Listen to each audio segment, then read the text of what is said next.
નમસ્તે વિદ્યાર્થી મિત્રો. હવે આજે આપણે યુનિટ 2 શરૂ કરીએ છીએ.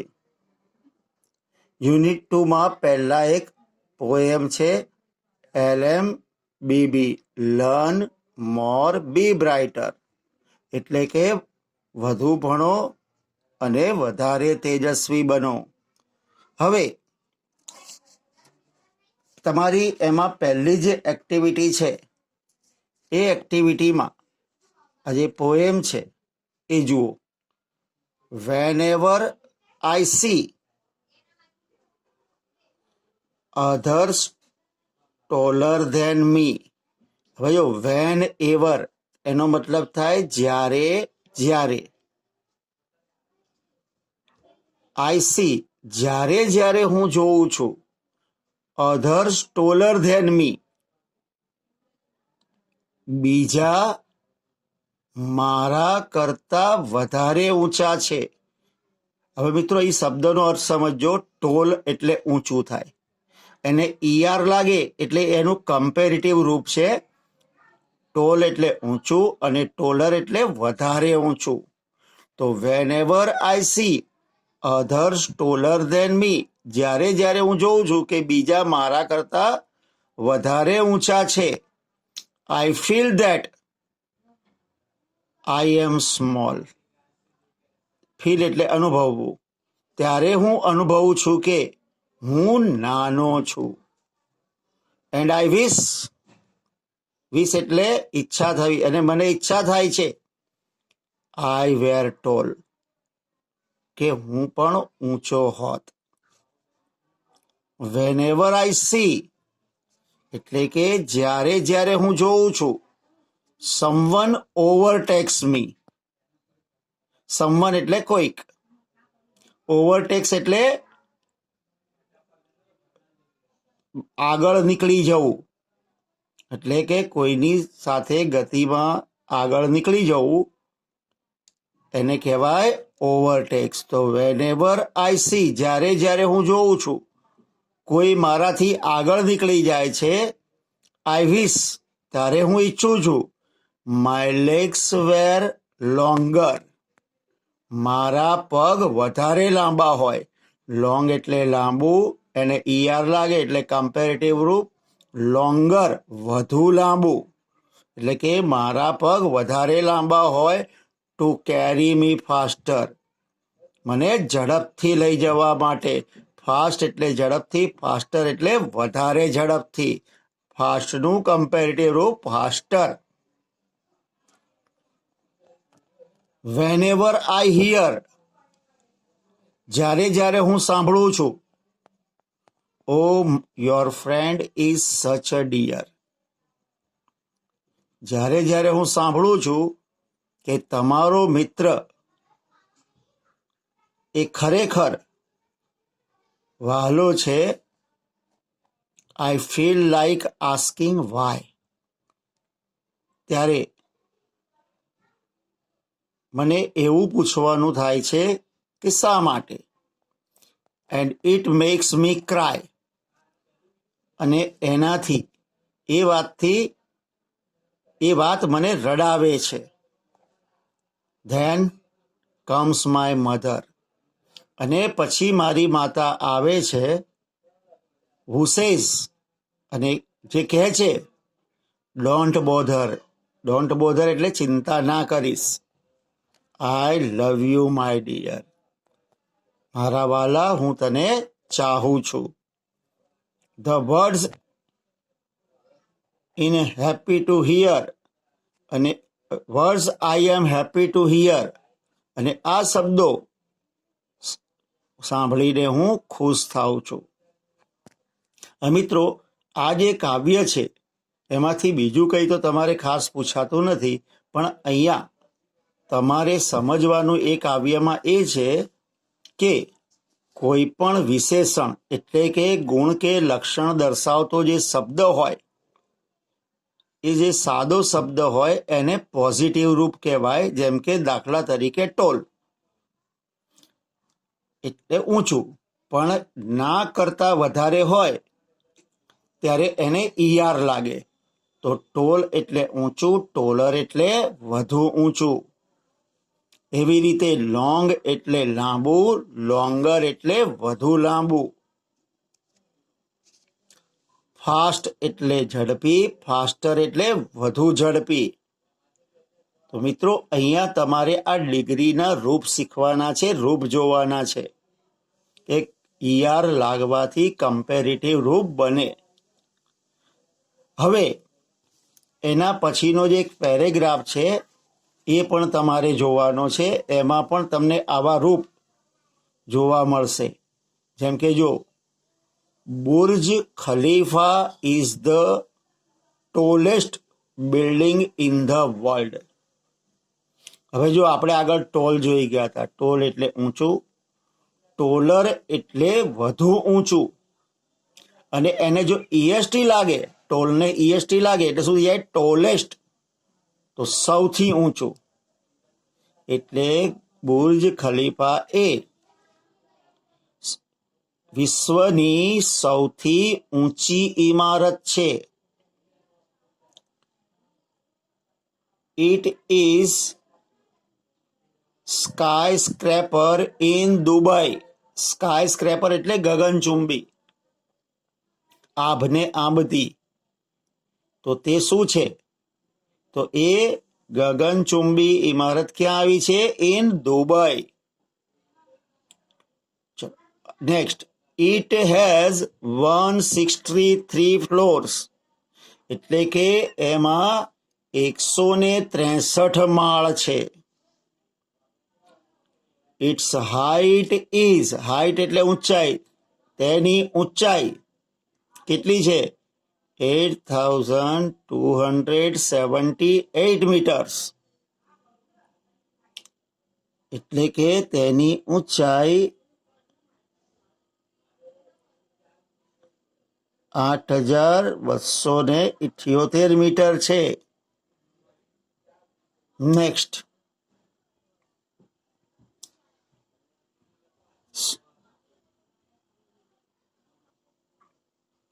અચ્છા સોરી ફ્રેન્ડ્સ, અહીંયા એક મિસ્ટેક હતી, એ મેં સુધારી છે. જો અહીંયા પોઈન્ટ મૂકી દીધો છે. અહીંયા શું લખ્યું છે? Its height is 827.8 metres. અહીંયા પ્રિન્ટિંગ મિસ્ટેક જો તમારામાં હોય તો પણ સુધારી લેજો. તમારી બુકમાં હોય તો પણ અહીંયા પોઈન્ટ છે 827.8 મીટર્સ. ઇન બ્રેકેટમાં શું લખ્યું છે? 2,722 ફીટ. એટલે કે 2,722 ફૂટની ઊંચાઈ છે. It is the tallest man made structure in the world. It is the tallest, એ સૌથી ઊંચું છે. શું? મેન મેડ સ્ટ્રક્ચર, માનવ નિર્મિત રચના છે, માનવ નિર્મિત માળખું છે, વિશ્વની અંદર સૌથી ઊંચું. ઇટ્સ બેઝ ઇઝ, અને એનો જે પાયો છે એ કેટલો છે? 3,33,100 સ્ક્વેર ફીટ. 3,33,100 ચોરસ ફૂટ. It has the longest water supply line. હવે જો લોંગ એટલે લાંબુ, વધુ લાંબુ એટલે લોંગર, ઈઆર લાગે. અહીંયા ઈએસટી લાગ્યું એટલે સૌથી લાંબુ એમ. બરાબર? તેના પાણીના પુરવઠાની જે લાઈન છે એ સૌથી લાંબી છે. ઇટ હેઝ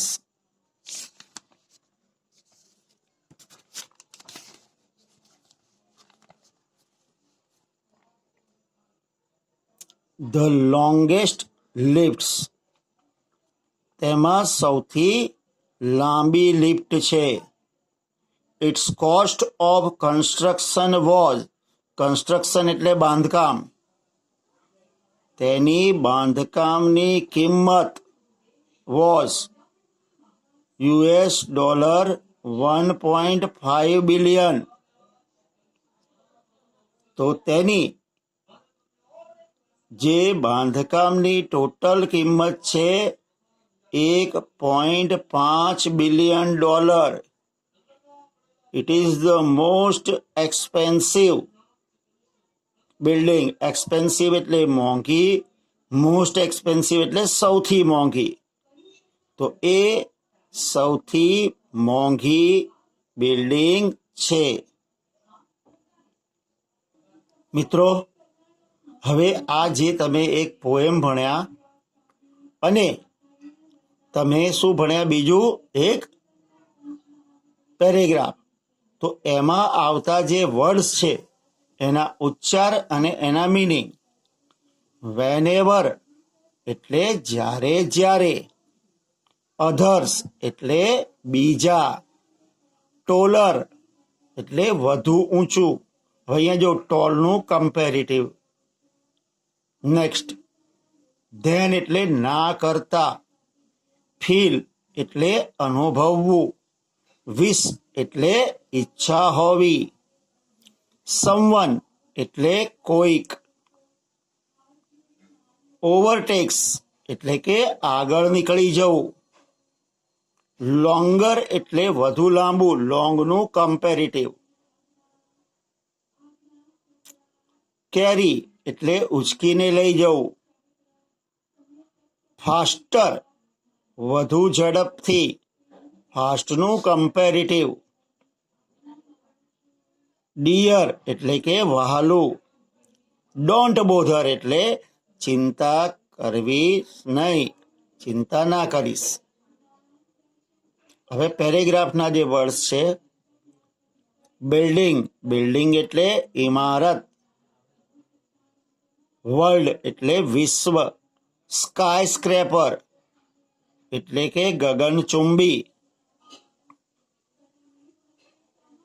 ફ્લોર એટલે માળ, હાઇટ એટલે ઊંચાઈ, મેનમેડ એટલે કે માનવ નિર્મિત, સ્ટ્રક્ચર એટલે માળખું, બેઝ એટલે પાયો, સપ્લાય એટલે પુરવઠો, કોસ્ટ એટલે કિંમત, કન્સ્ટ્રક્શન એટલે કે બાંધકામ અને એક્સપેન્સિવ એટલે ખર્ચાળ અથવા મોંઘું. તો આ હતા તમારા સ્પેલિંગ. એ સ્પેલિંગ છે તમારા પોએમના અને સાથે જે નીચે પેરેગ્રાફ હતો એના. હવે તમારે જે વર્ડ્સ જોવાના છે એ છે તમારી એક્ટિવિટી 4ના, સોંગ ઓફ સોંગ્સના. તો પહેલા હું તમને શબ્દો બતાવી દઉં છું, એ શબ્દો તમારે તૈયાર કરી લેવાના છે. હવે સોંગ ઓફ સોંગ્સના શબ્દો છે રૂલર, રૂલર એટલે શાસક, જેમ્સ એટલે રત્નો, કોર્ટ એટલે દરબાર, ગ્રેટેસ્ટ સૌથી મહાન. હવે જો આ છે ગ્રેટ એટલે મહાન અને એને ઈએસટી લાગ્યું એટલે સુપરલેટિવ રૂપ સૌથી મહાન. ઓન એટલે પોતાનું, ફિલ્ડ એટલે ક્ષેત્ર, મ્યુઝિશિયન એટલે સંગીતકાર, ડિફરન્ટ એટલે વિવિધ, મ્યુઝિકલ નોટ્સ એટલે સંગીતના સૂર,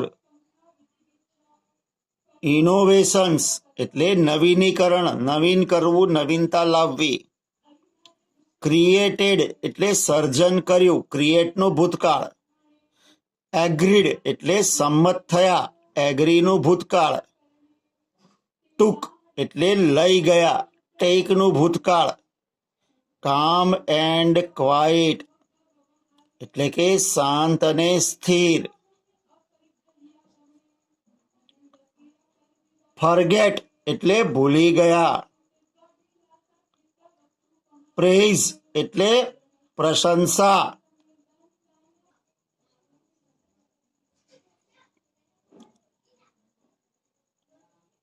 બેસ્ટ એટલે સૌથી શ્રેષ્ઠ. બોલ્ડ એટલે નમ્યો, બોનું ભૂતકાળ. બેટર એટલે વધુ સારું. ક્રાઇડ એટલે કે બૂમ પાડી ઉઠ્યો. ડિસબિલીવિંગ માની ના શકાય તેવું. એરેન્જ એટલે ગોઠવવું. સુક એટલે ધૂણાવવું, માથું હલાવવું. ઇવન ઇફ એટલે છતાં પણ. ઈગર એટલે આતુર. હમ્બલ એટલે નમ્ર. ડિવોટેડ એટલે સમર્પિત થયેલા. હટ એટલે ઝૂંપડી.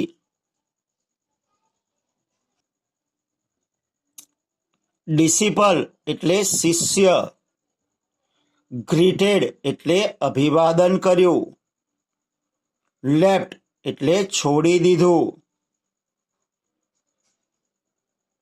પ્રોપરલી એટલે યોગ્ય રીતે. ફેવરિટ એટલે માનીતું. પરસ્યુડ એટલે સમજાવ્યું. હેપનેડ એટલે બન્યું. પ્રિટેન્ટેડ એટલે દેખાવ કર્યો. સ્પ્રેડ એટલે ફેલાવવું. રિયલાઇઝડ એટલે ભાન થયું. સર્ટનલી એટલે ચોક્કસ. નો અધર એટલે બીજું કોઈ નહીં. સાયલન્ટલી એટલે ચૂપચાપ. બ્રોક એટલે તોડ્યું. અને કમાન્ડ એટલે આદેશ. તો મિત્રો, આ તમારા એક્ટિવિટી 4ના વર્ડ્સ હતા. આ વર્ડ્સના ઉચ્ચાર અને એના અર્થ તૈયાર કરવાના છે. એવી જ રીતે પહેલી અને બીજી એક્ટિવિટીના ઉચ્ચાર અને અર્થ પણ તૈયાર કરી નાખવાના છે. હવે તમે આ તૈયાર કરી લેશો એટલે પછી આપણે એનું ભાષાંતર કરીએ. પરંતુ એ પહેલા તમારી જે બીજી એક્ટિવિટી છે એના ખરા ખોટા અને એક્ટિવિટી 3 એને સમજી લઈએ. હવે આ છે તમારા ટ્રુ ફોલ્સ, એટલે કે નીચેના વાક્યો સાચા છે કે ખોટા એ કહો. સાચું હોય તો ટી મૂકવાનું, ખોટું હોય તો એફ મૂકવાનું.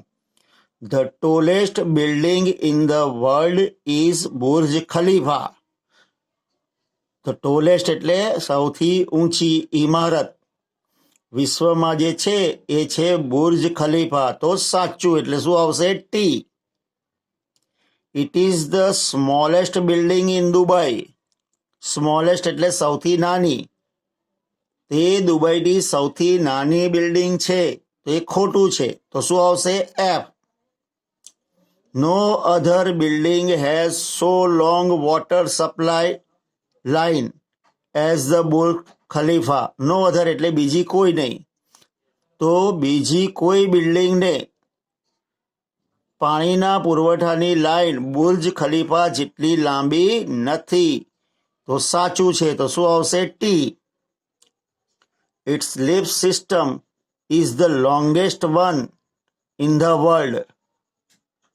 તેની લિફ્ટની પદ્ધતિ એ વિશ્વમાં લાંબી છે.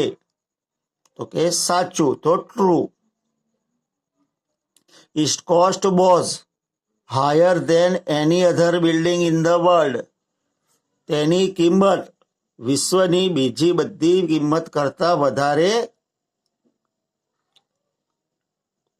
મોંઘી છે. તો સાચું છે. તો શું આવશે? ટ્રુ. તો મતલબ આ તમારા ખરા ખોટા હતા. હવે જોઈએ એક્ટિવિટી 3.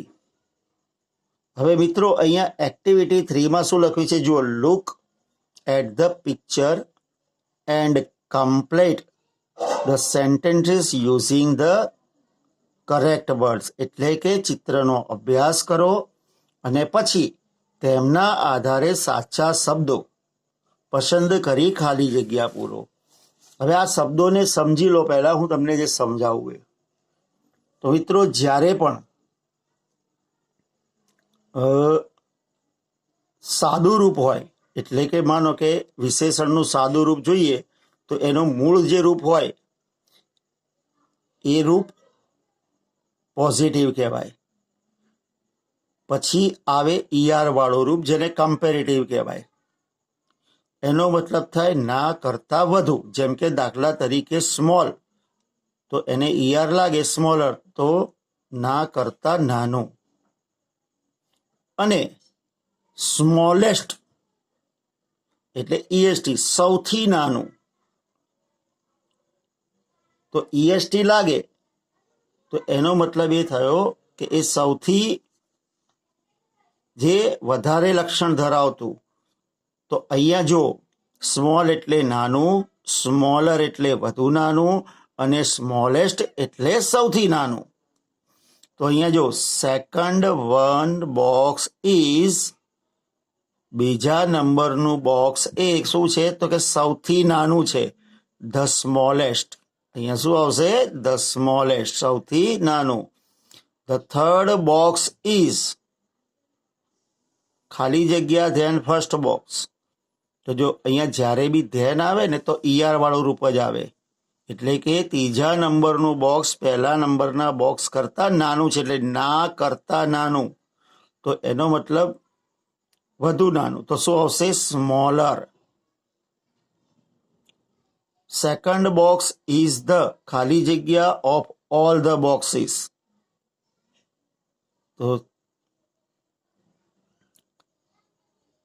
તો અહીંયા ધ છે તો ઈએસટી આવશે. The second box is the smallest of the all boxes. અહીંયા બંને રૂપ લખી શકાશે, સેકન્ડ બોક્સ ઇઝ સ્મોલ અથવા તો second box is the smallest. Next, thick એટલે જાડું, થીકર વધારે જાડું, અને થીકેસ્ટ એટલે સૌથી જાડું. તો જો the apple tree does not have, ખાલી જગ્યા ટ્રંક. તો શું આવશે? એટલે કે સફરજનના ઝાડને કેવું છે? જાડું થડ નથી. તો અહીંયા શું આવશે? થીક.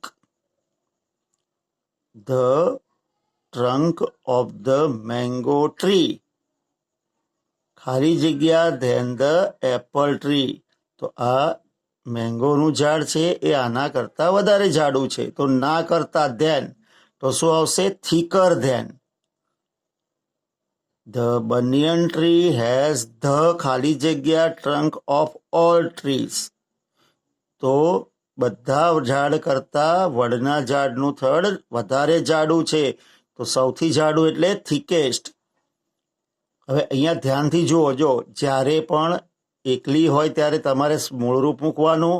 ખાલી જગ્યા પછી ધેન આવે તો ઈઆર વાળું રૂપ, અને ખાલી જગ્યા પહેલા આર્ટિકલ ધ આવે તો ઈએસટી વાળું રૂપ મૂકવાનું. Small, smaller than, the smallest. એવી રીતે અહીંયા જો થીક, થીકર ધેન, અને ધ થીકેસ્ટ. હવે અહીંયા આગળ જો અર્ણવ ઇઝ, ખાલી જગ્યા બોય. અર્ણવ કેવો છોકરો છે? તો અર્ણવ ઇઝ ખાલી જગ્યા બોય. તો શું આવશે? શોર્ટ. અચ્છા, આદિત્ય ઇઝ ધ, ખાલી જગ્યા બોય ઇન ધ ક્લાસ. હવે અહીંયા ધ આવ્યું એટલે આદિત્ય કેવો છે? સૌથી નાનો. એટલે સૌથી નાનું એટલે શું આવે? શોર્ટેસ્ટ, ઈએસટી લાગે. તો Aditya is the shortest boy in the class. Yuvraj is, ખાલી જગ્યા ધેન અર્ણવ. તો અર્ણવ કરતા નાનો છે. તો ના કરતા ધેન આવ્યું તો ઈઆર વાળું રૂપ. યુવરાજ ઇઝ શોર્ટર ધેન અર્ણવ. એટલે યાદ રાખવાનું મિત્રો કે જ્યારે ખાલી જગ્યા પછી ધેન આવે તો ER વાળું રૂપ મૂકવાનું અને ખાલી જગ્યા પહેલા આર્ટિકલ ધ આવે તો EST વાળું રૂપ મૂકવાનું. તો મિત્રો, આ તમારી ફર્સ્ટ, સેકન્ડ અને થર્ડ એક્ટિવિટી થઈ પૂરી. ચોથી એક્ટિવિટી જે તમારો પાર્ટ છે ધ સોંગ્સ ઓફ સોંગ્સ, એના મેં શબ્દો તમને બતાવી દીધા છે. એના ઉચ્ચાર અને અર્થ તૈયાર કરી લેજો. તો નેક્સ્ટ ટાઈમ આપણે એ યુનિટ પૂરું કરી દઈશું. ત્યાં સુધી તૈયારી ફૂલ કરી લેજો. આવજો. Thank you.